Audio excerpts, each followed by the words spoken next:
Ciao ragazzi, parliamo di malattie psicosomatiche, origini e eventualmente cure. Quali sono le malattie psicosomatiche? Ovvero tutte quelle create dalla tua mente. La tua mente comanda il corpo, ricordo che il corpo è un recipiente energetico, quindi le malattie psicosomatiche, se vogliamo, sono disequilibri energetici. In particolare parlo di dolori persistenti, sintomi persistenti, cronici, che superano quindi i 3-4 mesi di vita. Quando questi dolori o sintomi superano questi 3-4 mesi, parliamo quindi di cronicizzazione. Che cos'è la cronicizzazione? Le malattie psicosomatiche possono essere molte volte croniche anche. La cronicizzazione avviene quando il sistema nervoso va a focalizzarsi su un particolare sintomo e lo mantiene persistente per molto tempo, sopra i 3-4 mesi. La maggior parte delle malattie psicosomatiche non ha assolutamente nulla che non va nel corpo. Quello che vediamo è la manifestazione di una malattia psicosomatica o comunque di un sintomo su una superficie, che può essere di pelle, può essere di organo, può essere di muscolo. Quello che ho sperimentato nella mia vita sono dolori psicosomatici, anche chiamati neuroplastici, al collo. Ho fondato questo canale proprio per parlare di questo, ovvero di problematiche che apparentemente sembrano non avere nessuna causa. La medicina convenzionale le chiama problemi idiopatici, cause idiopatiche, ovvero che non hanno una causa. Ma noi lo sappiamo bene che c'è una causa. La medicina convenzionale è molto limitata sui dolori cronici, sulle malattie croniche. È molto molto brava nel curare una problematica acuta, come un'infezione per esempio, o una frattura ossea, un virus, ma non è brava per niente a risolvere o anche dare solo un'indicazione sulle cause delle problematiche croniche. È devastante quanto siamo indietro nel mondo e questo è voluto sicuramente per questioni economiche. Non è un caso insomma che i problemi cronici siano aumentati negli ultimi 20 anni, sia quelli relativi a tumori e cancri che quelli relativi a problematiche meno gravi come dolori persistenti, ansia. L'ansia è psicosomatica. L'ansia e la depressione vanno a braccetto con i dolori persistenti. Quindi le origini e le cause di una problematica psicosomatica, che siano sintomi non dolorosi o sintomi dolorosi, arriva scientificamente da un'iperallerta del sistema nervoso. Quindi il tuo sistema nervoso, fatto dal tuo cervello, è tutta una marea di nervi che vanno a cascata. Pensala come un albero il sistema nervoso, dove il centro di questo albero, la centralina di quest'albero è il cervello, e poi le radici di quest'albero sono tutti questi nervi che vanno ovunque. E non è solo il nervo vago, perché molte persone si focalizzano solo su un nervo, invece dobbiamo pensarla in modo olistico. E quello che cerco è in questo canale di mettere insieme spiritualità e scienza insieme. Perché? Perché solo se vediamo l'intero sistema capiamo sia come agire su quel sistema, in ogni ambito, che sia diciamo materiale che energetico e spirituale, e soprattutto non ci facciamo manipolare da questa medicina che alla fine vuole solo assolutamente venderti un prodotto fisico che può essere un farmaco, ma pensiamoci, quando una persona soffre di dolori persistenti cronici, va dal dottore, dal fisiatra, insomma quello che è il neurologo, reumatologo, la persona non va a rispondere a domande del tipo: come sta vivendo dal punto di vista emotivo? Ci sono assolutamente domande sulla parte emotiva e energetica della persona, sulla perdita di identità della persona, sui traumi che ha subito quella persona. Un po' perché non c'è il tempo, di fronte a una visita non c'è quel tempo per arrivare a chiedere e fare queste domande, un po' perché non c'è neanche l'interesse e un po' anche perché i medici convenzionali non sono stati formati per fare domande dal punto di vista psicologico emotivo. Quindi c'è questo grande buco nella nostra medicina convenzionale nel trattare ed eventualmente curare una problematica psicosomatica o dolori cronici o sintomi cronici. L'origine, la causa la sappiamo, è molto evidente da tutti gli studi che abbiamo, ci sia una correlazione molto forte tra trauma fisico o emotivo e sintomi persistenti. Ovvero, prima di un sintomo persistente, la persona ha subito o è andata incontro a un periodo molto stressante della propria vita, che può essere un lutto, una separazione, un divorzio, può essere il cambio di lavoro, oppure può essere relativo all'accudire una persona importante della propria famiglia. C'è una sorta di conflitto quindi interiore, che può essere arrivato immediatamente attraverso un trauma, può essere un incidente anche stradale, anche fisico, ma può essere anche emotivo. E poi il corpo è come se si fosse destabilizzato il sistema nervoso e quindi la persona va a focalizzarsi su sintomi che prima non faceva neanche caso. Il sistema nervoso è come se avesse portato il volume di questa radio nostra alto, ma dal punto di vista corporeo non c'è nulla di sbagliato, e non c'è nulla che non va a livello osseo, muscolare, anche se i sintomi sono sentiti nel corpo. In particolare vi voglio parlare della mia problematica, dolori cronici al collo. Ho fatto qualsiasi terapia convenzionale, le solite routine che tutti fanno, che tu hai fatto probabilmente per la tua problematica. Se sei qui probabilmente stai soffrendo di dolori persistenti o sintomi persistenti che possono essere ovunque nel corpo. Ho fatto la stessa trafila che hai fatto tu, fino a che ho capito che il problema non era fisico, ma era energetico.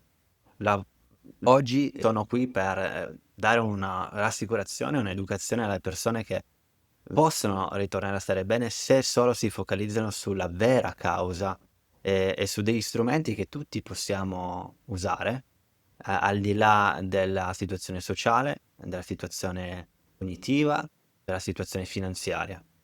Quindi all'origine c'è una spaccatura, una disintegrazione dell'anima, se vogliamo. Dal punto di vista spirituale questo è più, secondo me, facile da vedere. C'è una sorta di spaccatura, una sorta di contrazione all'interno di te per paura, per quello che è successo o per quella serie di eventi che sono successi. Questa paura quindi è entrata e ha preso, se vogliamo, possesso di te. La paura è arrivata dall'esterno, attraverso quindi un evento esterno, e anche interno, perché siamo noi che comunque alimentiamo questa paura. Con l'iperfocus, la iperfocalizzazione, la iperallerta. Quindi c'è una sorta di rinforzo del sintomo perché ci fa paura. E più lo sentiamo, e più cerchiamo di abbatterlo, spostarlo via, e più quel sintomo ci controlla. Perché non è tanto il sintomo, ma è la paura, quello che capiamo e sappiamo di quel sintomo. La medicina convenzionale non ti dà la risposta e quindi tu cerchi risposte ovunque, dottor Google, gruppi Facebook, e tutti lì fuori dicono che non hanno la soluzione. E quindi per te questa cosa è irrisolvibile. E più è irrisolvibile, più la paura aumenta e più i sintomi aumentano. E inizierai quella trafila che ho fatto anch'io, che hanno fatto molti dei miei clienti, del continuare a pensare e a credere che il problema è fisico. Oppure pensare e credere che a quel punto il problema te lo stai inventando. Che sei tu a essere troppo sensibile, a essere sbagliato. Invece qua nessuno è sbagliato, tu sei perfetto all'interno. E non stiamo parlando quindi di tumori o di cancro. Anche se, secondo me, dal punto di vista energetico, emotivo, c'è sicuramente un fattore su queste problematiche gravi. Sulla multipla sclerosi, sul Parkinson, c'è sicuramente, a mio parere, un collegamento psicosomatico. Che poi sia di origine totalmente psicosomatica, non lo so. Ma dal punto di vista di dolori persistenti neuroplastici, sì, a mio parere sono totalmente psicosomatici. È vero, possono essere nati da una problematica fisica, no? Un impatto, un colpo di frusta mi fa pensare, quanti ne ho avuti anch'io, no? Di colpi di frusta, sia dal punto di vista sportivo che dal punto di vista invece di incidenti stradali. Ma è la paura che poi mantiene quella, o lo stress che mantiene quella contrazione al collo. Quindi quali sono i test che ci fanno capire che la tua problematica sia psicosomatica? Beh, nel mio canale YouTube avrai penso migliaia di video oramai, dove ti fan capire come riconoscerli. Il principale test che ho usato, è quello FIT, ideato da diversi medici in questo campo, americani. Si chiama FIT perché la F sta per funzionale, I sta per inconsistente e T sta per triggerato, trigger. Spieghiamolo perché test nel mio sito web venezianotherapy.com o vai nella descrizione di questo video, puoi trovare il test e rispondere a delle domande e notare in base al punteggio che ritrovi, che hai, che viene fuori, qual è la probabilità che la tua problematica sia di sistema nervoso ipersensibile o neuroplastico o psicosomatico se vogliamo. La parola psicosomatica viene molto fraintesa perché soprattutto in certe persone che pensano ma se è psicosomatico vuol dire che me lo invento io, che è creato solo nella mia testa e quindi io me lo sto inventando, io invece lo sento il dolore. Quindi dobbiamo stare attenti nel chiamare le cose. Infatti la parola neuroplastico era quella più diffusa, almeno nel punto di vista scientifico. Ma andiamo al test, che così sai più o meno dove ci troviamo. Quindi funzionale, ovvero il sintomo è funzionale, cioè risponde a qualcosa di funzionale. Nel momento in cui io sento il sintomo al collo, giro il collo a sinistra, lo sento, lo giro a destra, non lo sento. Ok, può essere che ci sia una componente fisica, ok? Ma com'è possibile che questo sintomo si sta ramificando su una parte del mio collo che va verso la scapola, che va dietro la scapola e si ramifica? Si ramifica su una parte molto generica, no? Del mio collo e della mia spalla. Non è localizzato solo in quel punto, lo sento solo in quel punto. E poi soprattutto non vado a perdere il tatto e la forza del mio braccio.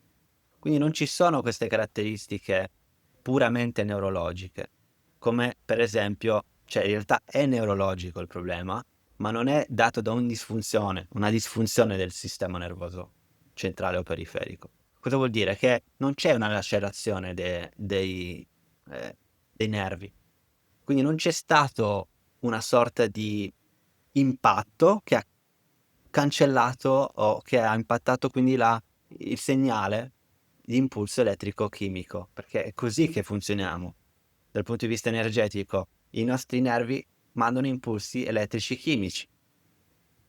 Quindi non c'è una problematica di questo tipo perché lo possiamo vedere da una visita neurologica, dall'elettromiografia, possiamo vedere da delle risonanze magnetiche al cervello e non ci siano problematiche gravi. Questo è un dottore, un medico anche di base, cioè, capisce se la problematica è grave oppure no. Il neurologo, il reumatologo possono escludere problematiche gravi.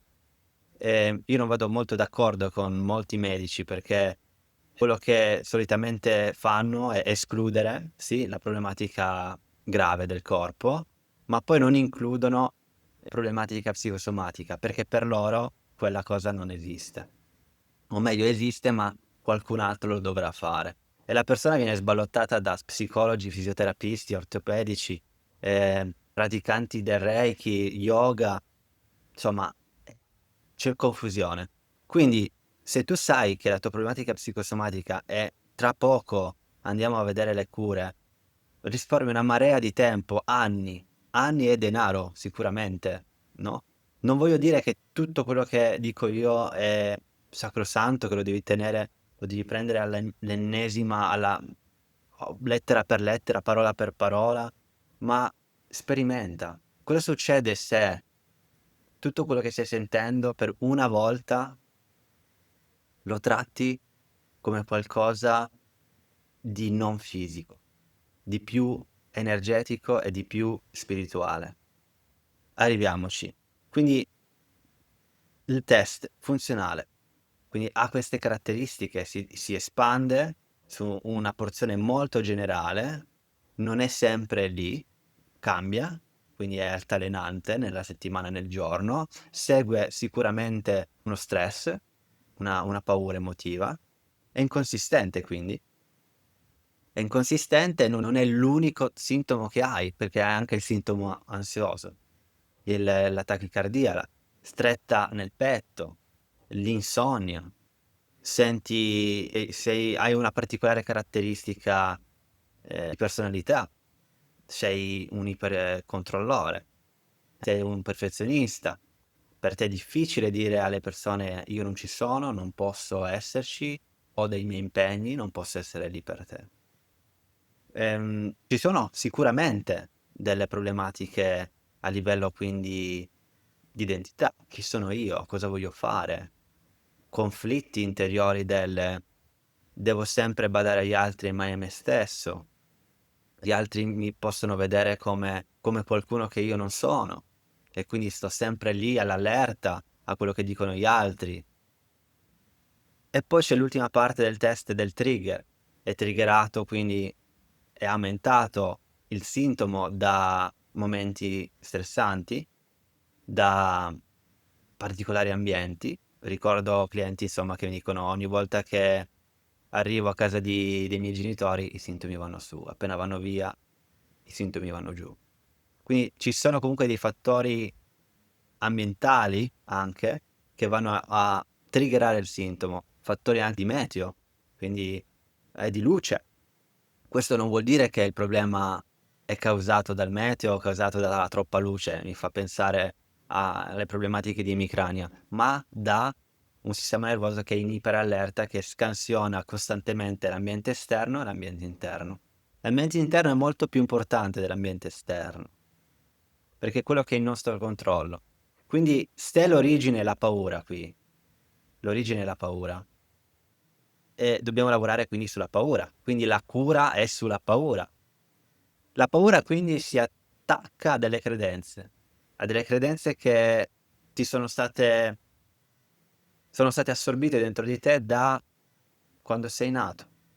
Quindi dal fatto che, l'emicrania è una cosa che aveva mia mamma, che aveva mia nonna, e quindi io penso sia ereditario, e invece lì è un qualcosa di più energetico, perché non è solo un problema genetico, ma epigenetico, no, quindi il nostro ambiente esterno e interno modifica i nostri geni. Questo è scienza. Quindi se andiamo a vedere che la cura è nella mente, nelle credenze principalmente, dobbiamo lavorare sulle credenze. La credenza è limitante molte volte sulla propria problematica. 1 perché non sai che il tuo problema è psicosomatico puramente, ma qualcuno ti dice sempre: "Eh no, è la postura, è l'ernia". Sicuramente la nutrizione e il sonno influiscono, ma non sono molte volte le radici, perché è la paura la radice principale. Se la tua mente arriva ad avere una pace interiore e accetta quello che stai vivendo, non perché ti devi arrendere a non risolvere il problema, ma perché non hai un problema fisico. E quindi dal capire che le tue credenze ti hanno limitato fino ad oggi e le puoi cambiare queste credenze, 1 per vedere 1 le puoi cambiare focalizzandosi sui fatti che hai, che la tua problematica è relativa a un'ernia. E lì lo vediamo anche nel test, no, cioè il test è fatto per includere una problematica psicosomatica, non per escludere una problematica psicosomatica. Non voglio dire che se tu soffri di ernia discale alla lombare, per esempio, non sia quella il problema, sicuramente. Ma le casistiche che abbiamo a livello scientifico sono incredibili, nel senso che molte delle ernie, molte delle discopatie, molte delle artrosi sono assolutamente non creano dolori, non creano sintomi, sono asintomatiche. Questo non te lo dico io, okay, perché lo credo, ma perché lo vedo dai fatti, dagli studi scientifici. Poi ovviamente ogni persona deve andare a vedere la propria casistica. Ovviamente può essere psicosomatico, ma guarda caso per caso, fa il test e nota, entra in questo cammino, che non sei l'unica persona che sta entrando in questo cammino, e vedrai che tutte quelle cose che ti dico, sulle cure, e sulle origini, avranno senso. E anche solo se ne metterai una di queste pratiche che ti invito a fare, anche solo una può portarti i sintomi al 10% di meno, al 30% di meno. E questo ti fa capire che la componente psicosomatica è lì, presente, magari non è al 100%, ma anche fosse del 60% la componente. Vuol dire che tu puoi lavorare per quel 60% senza farmaci, assolutamente senza esercizio fisico e fisioterapico, e te lo dice un fisioterapista che ha studiato, insomma, mi sono laureato in fisioterapia, ma non uso più la fisioterapia classica per trattare un problema fisico cronico. Quindi cambio di credenze, assolutamente. Oppure chiediti, quello che credo del mio problema fisico, che sia la mia ernia, mi sta aiutando? Mi serve o non mi serve? Sfida le tue credenze e testale. Testa una nuova credenza per 10 giorni e dire: "Okay, facciamo finta che non è più l'ernia il problema. Quindi vuol dire che devo riprendere le mie attività. Testiamo per 10 giorni, invece di continuare a fare posturale, magari mi faccio una corsetta." E tu sentirai subito il dolore, sì, però testalo per 10 giorni in modo graduale, okay, in modo graduale, non vuol dire farti una corsetta di 10 chilometri, ma di fare una corsetta per 10 metri, uno squat. Ogni giorno fai uno squat, poi 2, poi 3, poi 4. Il problema quando è fisico incrementa e ti fa rimanere bloccato, ma quello che sta succedendo è che la paura ti sta bloccando. La paura di non avere una soluzione o di rimanere così per tutta la vita. Perché è quello che ti hanno detto. Di gestirla la problematica, di conviverci. No, non esiste. Una credenza la puoi accettare o la puoi rifiutare. E la maggior parte delle credenze nel dolore cronico bisogna rifiutarle. O comunque dire, insomma, questa cosa che mi hanno detto, che è la mia postura, non ha senso. Non ha assolutamente senso. Quante persone io vedo con una postura totalmente, come dire, se lo vedi la persona è un po' gobba, un po' chiusa, non ha dolori. Penso ai sviluppatori, quelli che stanno costantemente al PC, hanno una postura chiusa, ma non vuol dire che hanno dolore al collo. Tutti, no? O mal di testa. Quindi la cura è diminuire la paura e l'allerta. La meditazione sicuramente aiuta. La mindfulness, il sentire il sintomo come se fosse un fiore e rimanere lì, non identificandoti col sintomo. Vedi, testale, e se i sintomi diminuiscono, lì capisci che non c'è una componente puramente fisica. La ripresa delle attività che evitavi, assolutamente. Bisogna riprendere le attività che evitavi. Non sto parlando solo di quelle fisiche, ma di quelle anche sociali. Perché può essere che tu sei uno sportivo, stai continuando a fare attività sportiva, ma per paura dei tuoi sintomi, magari gastrointestinali, non vai più a mangiarti una pizza con i tuoi amici. O non fai più quel viaggio perché pensi, starò male, starò male. Qual è la credenza che hai? Che il tuo problema è puramente fisico. Invece se la paura si abbassa e piano piano, con questo processo di fiducia in te stesso, nelle tue capacità, che non stai morendo, che non è un problema grave, che piano piano, con la pratica, con la rassicurazione sul sintomo, su te stesso, l'accudirti, queste cose si risolvono anche totalmente. Quindi la ripresa è essenziale. Il mantra che ti invito a a testare su di te è quello delle cose le cose non diventano facili, sono io che divento più forte. Quindi non ti aspettare che le cose di fronte a te, nel tuo ambiente, nella tua vita diventano sempre più facili, perché non lo saranno. Molte persone mi dicono: "Com'è possibile che io sia così in allerta sempre? C'è sempre qualcosa che non va là fuori." c'è sempre qualcosa a cui devo pensare, un imprevisto. Ma cosa ti aspetti? A volte anche tu. Ti aspetti il peggio. Quindi sei tu in primis che ti aspetti il peggio o hai paura del peggio. Quindi vedi, ritorniamo sempre sul fulcro, sulla vera radice dei dolori e dei sintomi cronici, è la costante paura. Sicuramente perché sei stato condizionato, condizionata dal passato, dalla tua famiglia, dai tuoi amici, da degli eventi, ma ciò non vuol dire che questo sarà il tuo presente ed il tuo futuro. Quindi le cose non diventano facili, necessariamente, ma sei tu che diventi più forte. Sono io che divento più forte. L'ultima cosa che voglio dire, siamo in chiusura, è di evitare i trattamenti fisici. I trattamenti fisici vuol dire osteopatia, massaggi, agopunture, trattamenti fisici che vanno a mirare sul corpo, ma non solo magari con delle mani di un terapista che va su di te, ma su anche solo una posturale. Mi ricordo persone, insomma, che fanno panca fit, allungamenti, stretching. Ma cosa servono su una problematica psicosomatica? Sì, se mi dici che faccio lo stretching per rilassarmi, ok, ma se i tuoi muscoli sono contratti e tu li stretchi, ma la paura rimane sempre quella, ci mettiamo un secondo a ricontrarre il muscolo.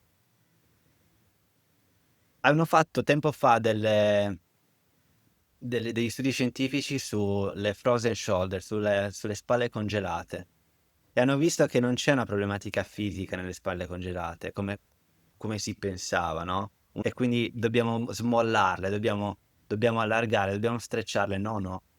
Il problema è al sistema nervoso centrale. Infatti, in anestesia totale, quella persona muove la spalla perfettamente.